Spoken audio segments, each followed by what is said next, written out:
Audio Jungle.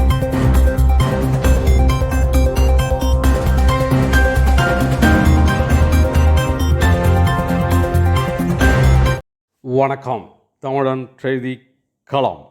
மயிலாடுதுறையில் திருவள்ளுவர் சிலையுடன் ரத ஊர்வலம். Mayiladuthurai SP Meena கொடியசைத்து தொடங்கி வைத்தார்.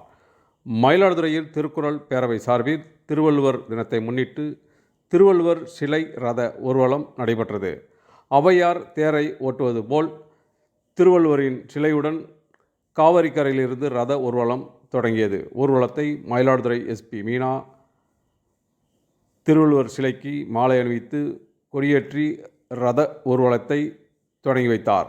முக்கிய வீதிகள் வழியாக சென்ற ஊர்வலம் நகராட்சி மேல்நிலைப் பள்ளியில் முடிவடைந்தது. பின்னர் திருவள்ளுவர் சிலைக்கு மாலை அணிவித்தும் திரளான பொதுமக்கள், தமிழறிஞர்கள், ஓய்வு பெற்ற தமிழ் ஆசிரியர்கள் ஊர்வலத்தில் பங்கேற்றனர். தொடர்ந்து திருவள்ளுவர் சிலைக்கு மலர் தூவி மரியாதை செலுத்தப்பட்டது. பின்பு மயிலாடுதுறை திருக்குறள் பேரவையில் 108வது கூட்டம் நடைபெற்றது. இதில் பல்வேறு போட்டிகளில் வெற்றி பெற்ற மாணவ மாணவிகளுக்கு பரிசுகள் வழங்கப்பட்டது. தமிழ் அறிஞர்கள் கௌரவிக்கப்பட்டன.